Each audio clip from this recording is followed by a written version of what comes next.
প্রিয় দর্শক, সাজ্জাদ কাদিরের প্রীতি এবং শুভেচ্ছা নিন। ভারত 1960 সাল থেকে যে চুক্তিটি, সিন্ধু চুক্তিটি চলমান, সেই চুক্তিটি স্থগিত করে দিয়েছে এবং এই চুক্তি স্থগিতের ফলে পাকিস্তানে যে কি ভয়ানক প্রভাব পড়তে পারে, 2-1 বছর যদি চুক্তিটি স্থগিত থাকে, পাকিস্তানের পাঞ্জাব প্রদেশকে বলা হয় শস্য ভান্ডার। পাকিস্তানের প্রায় 60-70% কৃষি পণ্য এই পাঞ্জাব প্রদেশ থেকে পুরো পাকিস্তানকে সরবরাহ করে। এই কৃষি উৎপাদনটি পুরো পাকিস্তানকে বাঁচিয়ে রাখে, খাইয়ে পরিয়ে, জীবন জীবিকায়, বিদ্যুৎ উৎপাদনে সিন্ধুর জল। সেই সিন্ধুর জল বন্টন চুক্তি ভারত স্থগিত করেছে। ভারত পাকিস্তান দীর্ঘদিন ধরে টানাপোড়েন, সম্পর্ক খারাপ, কিন্তু কখনো নদীর জল স্থগিত হয়নি। এই 24 এপ্রিলে তেমনটাই ঘটেছে, নদীর জল স্থগিত করার মতো ঘটনা ঘটেছে এবং পাকিস্তান এমন ঘোষণাও দিয়েছিল যে সিন্ধুর জল বন্টন চুক্তি স্থগিত করা হলে এটিকে যুদ্ধ হিসেবে দেখা হবে, যুদ্ধ ঘোষণা করা হবে। ভারত পাকিস্তানের 4 দিনের যুদ্ধ ঘটেছে। ভারতে পাকিস্তানের জঙ্গি ঘাঁটি গুলিয়ে দিয়েছে এবং পাল্টাপাল্টি 4 দিন যুদ্ধ হয়েছে। এই মুহূর্তে যুদ্ধ বিরতির মধ্যে আছে ভারত পাকিস্তান। আজকে এই প্রসঙ্গটি যখন আলোচনা হচ্ছে, বহুল আলোচনা, ঠিক তখন ভারতের সাথে আমাদের যে বাংলাদেশের যে একটা গঙ্গা চুক্তি আছে, এই চুক্তিটির সময় প্রায় শেষ পর্যায়ে এসে পড়েছে। 1975 সালে এই যে ফারাক্কা বাঁধটি চালু হয় ভারতে এবং এটির 50 বছর, এবছরই এটির 50 বছর অতিবাহিত হয়ে যাচ্ছে এবং সর্বশেষ 96 সালে যেটি বললাম যে 30 বছর মেয়াদী গঙ্গার পানি বন্টন চুক্তি আমাদের সাথে হয়েছিল। এই চুক্তিটা হচ্ছে এমন যে এই চুক্তির ফলে বাংলাদেশ কতটুকু পানি পাবে, ভারত কতটুকু পানি পাবে, বিশেষ করে শুষ্ক মৌসুমে 11 মার্চ থেকে 11 মে পর্যন্ত পানি বন্টনের, দুই দেশের পানি কে কতটুকু পাবে সেই পানি ভাগাভাগির একটা বিষয় নির্ধারিত ছিল এবং এই চুক্তিটির মেয়াদ শেষ হচ্ছে 96 সালের 12 ডিসেম্বর চুক্তিটি হয়েছিল। সেই অনুযায়ী আগামী 2026-এর 11 ডিসেম্বর 30 বছর মেয়াদী এই চুক্তিটির মেয়াদ শেষ হচ্ছে এবং শেষ যখন হচ্ছে তখন স্বাভাবিকভাবে দুই দেশের মধ্যে চুক্তিটি নবায়নের প্রয়োজনীয়তা আছে এবং নবায়নটি হবে কিনা সেই বিষয়গুলো আছে। কারণ এর আগে এই চুক্তিটির আগেও, এই 30 বছর ব্যাপী চুক্তিটির আগেও স্বল্প মেয়াদী 3 বছর 2 বছর এমন মেয়াদেও আগে 4টি চুক্তি ছিল। সেই জায়গা থেকে এবারের চুক্তিটি কি হবে? খবরে বলা হচ্ছে যে বাংলাদেশ ও ভারতের মধ্যে গঙ্গা নদীর পানি বন্টন চুক্তির মেয়াদ শেষ হতে যাচ্ছে আগামী বছর 2026 সালে। এরপর বাংলাদেশের সঙ্গে নিজেদের স্বার্থ অনুযায়ী নতুন চুক্তির ব্যাপারে ভাবছে নয়াদিল্লি। খুব স্বাভাবিকভাবে স্বার্থ দেখবে এবং এতদিন দেখে এসেছে, সহনীয়ভাবে দেখে এসেছে, কিন্তু আজকের বাংলাদেশ আর ভারতের সাথে সম্পর্কটা কিন্তু কোনোভাবেই ভালো সম্পর্ক নয়। খারাপ সম্পর্কের নানান নেতিবাচক ফলাফল আমরা ইতিমধ্যে পেয়েছি। খারাপটা আমরাই করেছি। ভারতের মতো বড় ভাইয়ের সাথে যে আচরণটা করা উচিত, ছোট ভাই হিসেবে একের পর এক বেদবি করে গিয়েছি, যার ফলস্বরূপ ভারত ইতিমধ্যে নানা রকম ব্যবস্থা নিয়ে আমাদের দুই দেশের ভিসা বন্ধ, বিদেশের নাগরিকদের স্বাভাবিক যাতায়াত বন্ধ, আমাদের ট্রেড বন্ধ। ট্রেড এক প্রকার একপাক্ষিক ট্রেড চলছে। ভারত আমাদের এখানে পণ্য রপ্তানি করছে এখনো পর্যন্ত, কিন্তু বাংলাদেশ থেকে এক প্রকার ইতিমধ্যে রপ্তানি বন্ধ হয়ে গেছে।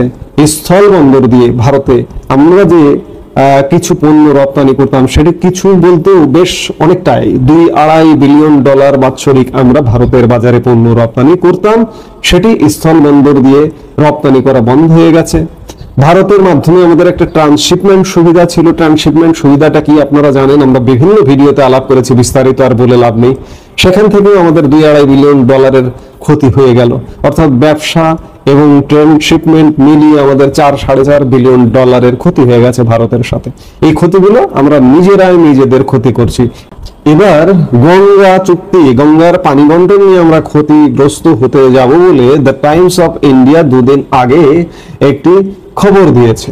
প্রকাশিত প্রতিবেদনে বলা হয়, পাকিস্তানের সঙ্গে সিন্ধু নদীর পানি চুক্তি বাতিলের পর এবার বাংলাদেশের সঙ্গে বিদ্যমান গঙ্গা চুক্তিতে পরিবর্তন আনার কথা ভাবছে ভারত।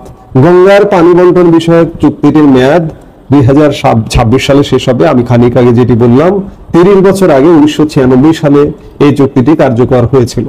এখন নতুন করে চুক্তির বিষয়টি সামনে আসছে, যেখানে নতুন চুক্তির ক্ষেত্রে পারস্পরিক সমঝোতার প্রয়োজন। সেখানে ভারত সম্পূর্ণ নতুন একটি চুক্তির বিষয়ে ভাবছে, যেখানে তাদের বর্তমান উন্নয়নমূলক বিষয়াবলীর বিষয়টি থাকবে।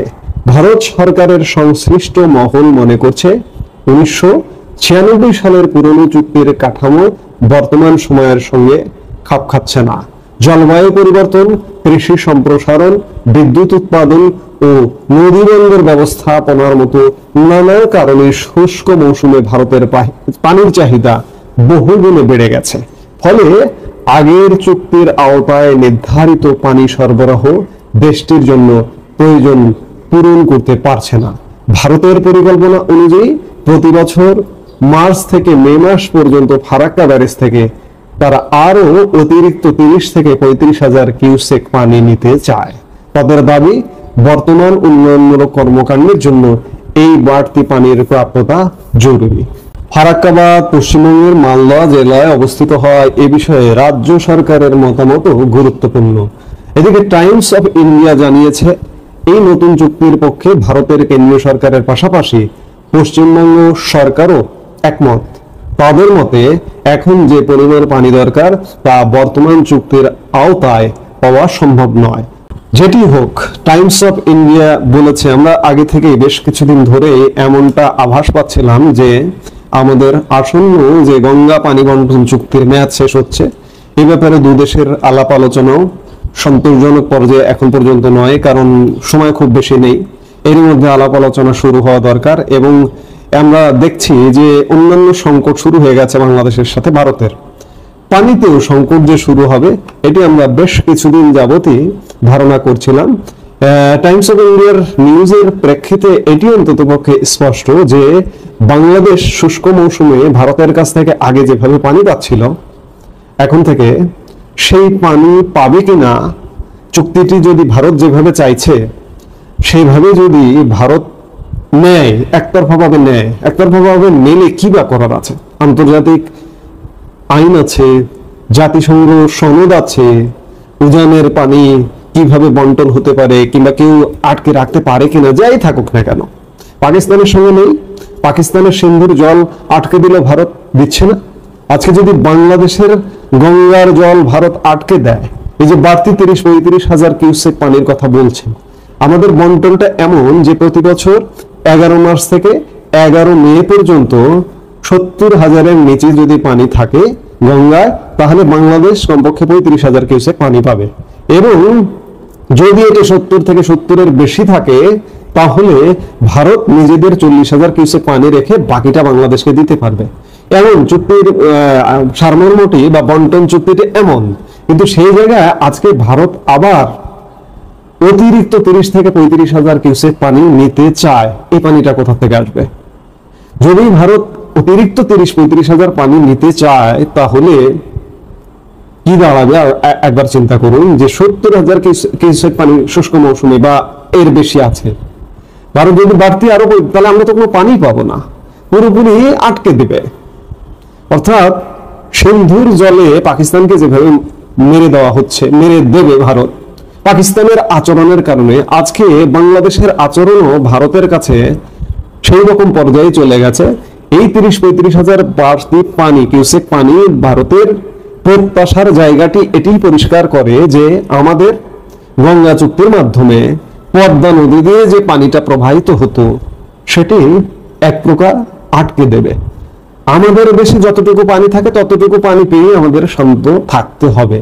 উজান থেকে যদি নদীতে ভাটিতে পানি না আসে, সেই পানি যদি আটকে দেওয়া হয়, কি অবস্থা হতে পারে কল্পনাও করতে পারেন না। মরুভূমির কথা জানেন আপনারা, মরুভূমি, এই মরু অঞ্চলগুলো জেগে উঠেছে, সেই অঞ্চলগুলোতে কিন্তু একসময় নদী ছিল, সেই নদীগুলো মরে গিয়ে মরুভূমি তৈরি হয়েছে। আজকে পদ্মার পানি যদি বন্ধ হয়ে যায়, টোটালি ভারত যদি বন্ধ করে দেয়, এবং আমাদের সীমিত, এখানে যতটুকু পানি হয় সেই পানির মধ্যে যদি আমরা সীমিত থাকি, বাংলাদেশের কমপক্ষে 5 কোটি জনগণ ডাইরেক্ট ক্ষতিগ্রস্ত হবে। সেই চাঁপাইনবাবগঞ্জ, রাজশাহী থেকে আমাদের এইদিকে পাবনা, সিরাজগঞ্জ থেকে পদ্মা যে অঞ্চল দিয়ে প্রবাহিত, পদ্মা কোন অঞ্চল দিয়ে?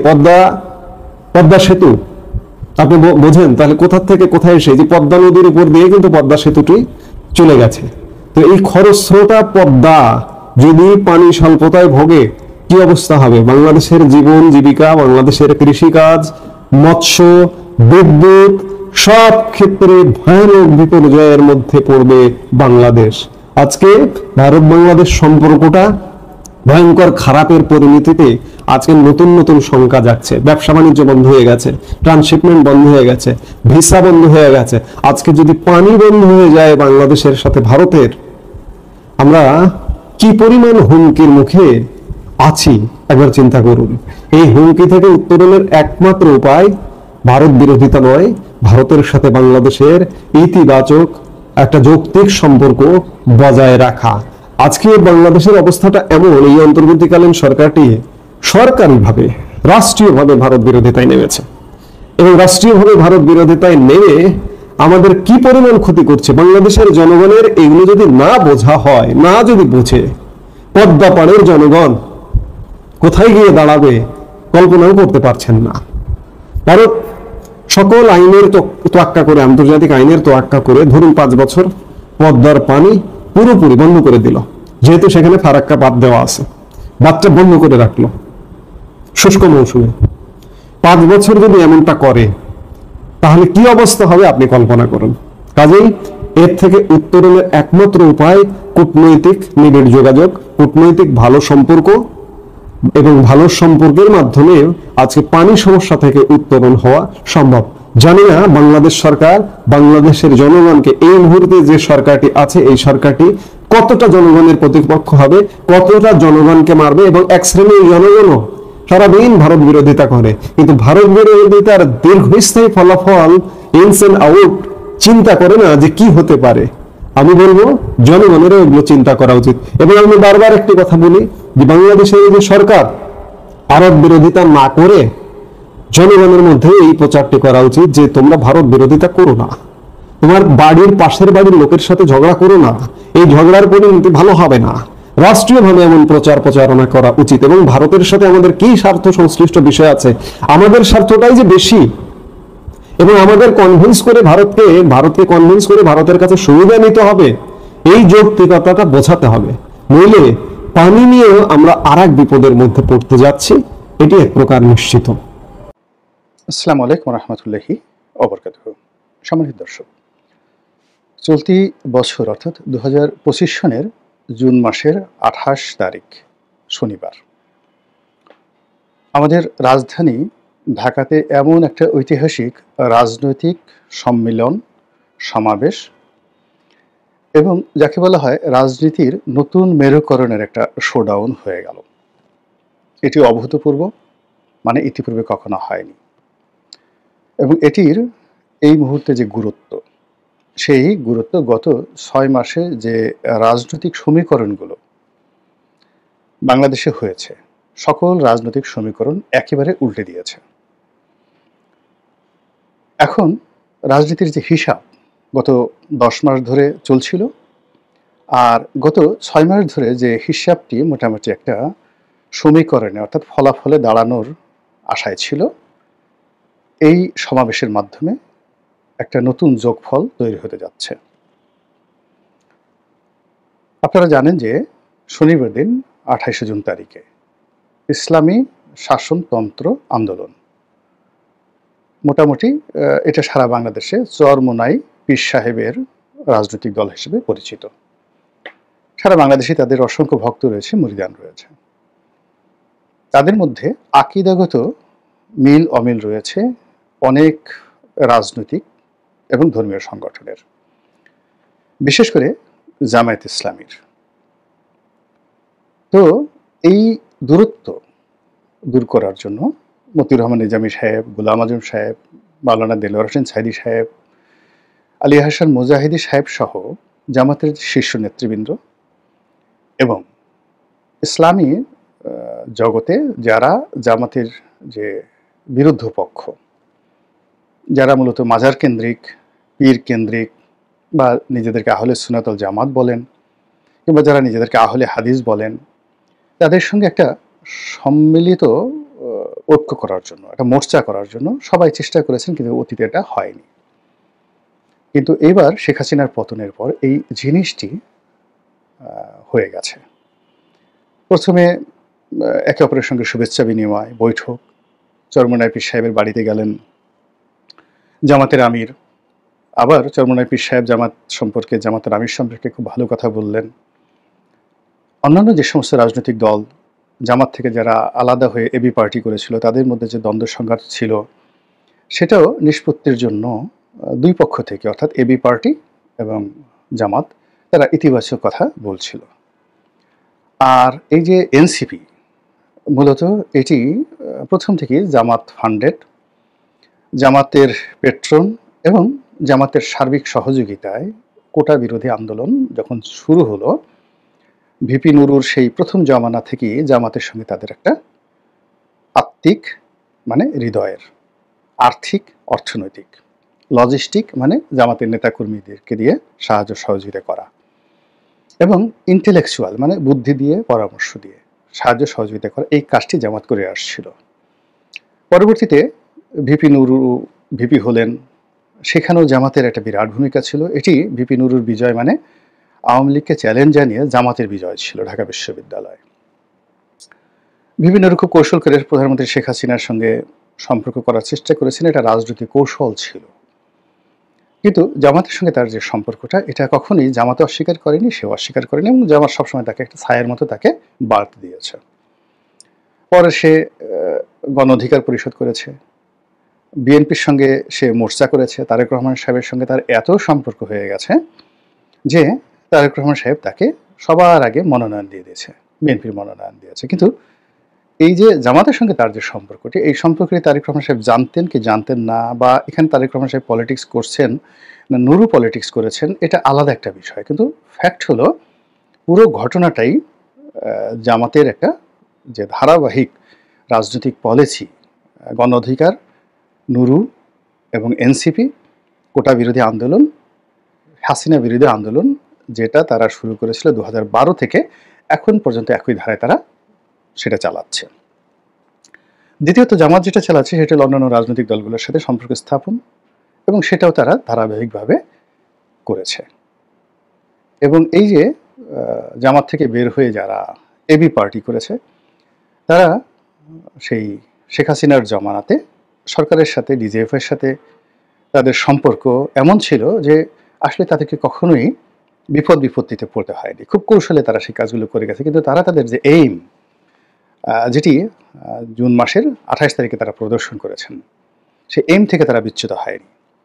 তারপর শেখ হাসিনার পতনের পর তারা, শেখ হাসিনার পতনের সময় বা আগে শেখ হাসিনার সাথে তাদের কী সম্পর্ক ছিল, বাট বিএনপির সঙ্গে তাদের একটা কৌশলগত সম্পর্ক ছিল, সরকার বিরোধী গ্রুপের সাথে সম্পর্ক ছিল, এবং গোয়েন্দা সংস্থার সাথেও তাদের একটা ভালো সম্পর্ক ছিল। ইউনূস সরকারের শপথ গ্রহণের পর মূলত জামাতের পর এবি পার্টি এখানে সবচেয়ে গুরুত্বপূর্ণ হয়ে ওঠে। কিন্তু জোর করে দখল করা বা বিস্তৃত অঞ্চলে আধিপত্য বিস্তার করা, এটা বিএনপির সঙ্গে কেউ পারেনি। এর কারণ হলো বিএনপি বড় দল। কিন্তু সরকারি কৌশলে, রাষ্ট্রের যে কৌশলে স্বতঃস্ফূর্তভাবে যারা সবচেয়ে প্রভাব বিস্তার করেছে, তারা হলো 1 নম্বরে জামাত, 2 নম্বরে হলো এবি পার্টি। এখন বিএনপি, এবি পার্টি, নুরুল হক নুরুর গণ অধিকার পরিষদ, এমনকি নুরুল হক নুরুর গণ অধিকার পরিষদের যে দ্বিতীয় গ্রুপ আম জনতা পার্টি, তারা এরকম অসংখ্য ছোট ছোট পার্টিকে নিজেদের দলে আনার জন্য বিএনপি সর্বোচ্চ ত্যাগ করেছে। তাদেরকে মনোনয়ন দেওয়া হবে, তাদেরকে সম্মান প্রদর্শন করা, তাদের অফিসে দলের গুরুত্বপূর্ণ লোকদেরকে যাকে বলা হয় পাঠানো, তাদের জন্মদিনে তারেক রহমানের পক্ষ থেকে কেক দেওয়া, মানে বিএনপি যত ছোট হওয়া দরকার, যত অবনত হওয়া দরকার, এদের সঙ্গে বন্ধুত্ব করার জন্য সর্বোচ্চ চেষ্টা করেছে। কিন্তু শেষমেশ রেজাল্টটা কী হয়েছে সেটা আমরা 28 তারিখে দেখেছি। আমরা 28 তারিখে দেখলাম ঢাকার স্মরণকালের, আমি এই যাবৎকালে গত 10-15 বছরে এত বড় মহাসমাবেশ ঢাকাতে আর হয়নি, যেটা চরমোনাই পীর সাহেব করেছেন এবং সেখানে জামাত আসছে, এবি পার্টি আসছে, ভিপি নুরু আসছে, এনসিপি আসছে, সবাই মিলে ধরে নেওয়া হয় এটা অ্যাবসলিউটলি বিএনপির জন্য একটা থ্রেট। এবং এই যে বৈঠকটি হলো, মহাসমাবেশটি হলো, এর কাউন্টার এরকম জাঁকজমকপূর্ণভাবে ডিসিপ্লিন ওয়েতে বিএনপি একটা সমাবেশ করতে পারবে এটা অনেকে বিশ্বাস করে না। এবং যদি চেষ্টা করে বিএনপি, সফল হলে ভালো, রাজনীতি আরও সংঘাতময় হয়ে পড়বে, আর যদি ব্যর্থ হয় তাহলে বিএনপি রাজনীতি শেষ। এখন এই যে ঘটনাগুলো ঘটছে এটি ডক্টর মোহাম্মদ ইউনূসের সঙ্গে তারেক রহমান সাহেবের লন্ডন বৈঠকের পর। লন্ডন বৈঠকের আগ পর্যন্ত কিন্তু একটা আলাদা মেরুকরণ ছিল, সমীকরণ ছিল। এই বৈঠকটি যখন হবে তখন আমি বিরোধিতা করেছিলাম যে বিএনপি যেভাবে আছে সেভাবেই থাকুক, জামাত যেভাবে আছে সেভাবে থাকুক, ডক্টর মোহাম্মদ ইউনূস যেভাবে আছেন উনি ওভাবেই থাকুন, যার যার দাবি দেওয়া নিয়ে স্বতন্ত্র অবস্থানে থাকুন। কিন্তু গোপন বৈঠক, একান্ত বৈঠক, এই জিনিসগুলো রাজনৈতিক মেরুকরণ নষ্ট করে দেবে। আমি একটা ভিডিও করেছিলাম যে এই যে এখন লন্ডনে যে বৈঠক হচ্ছে, এটা বৈঠক না হলে বিপদ, আর বৈঠক হলে মহাবিপদ। তো এই যে বৈঠক হলো, হওয়ার পর উনি বাংলাদেশে আসলেন, আসার পর থেকে এই যে একটার পর একটা রাজনৈতিক বিপর্যয়, বিতর্ক এবং রাজনীতির যে সমীকরণ পুরো পরিবর্তন হয়ে সরোয়ার্দী উদ্যানে যেভাবে চরমোনাই পীর সাহেবের নেতৃত্বে যে মহা সম্মেলন হলো, এটি আগামী দিনে রাজনীতির সমস্ত গতি এবং প্রকৃতি পরিবর্তন করে দেবে। মহান আল্লাহ আমাদের সবাইকে হেদায়েত দান করুন এবং হেফাজত করুন। আসসালামু আলাইকুম রহমতুল্লাহি ওয়া বারাকাতুহু।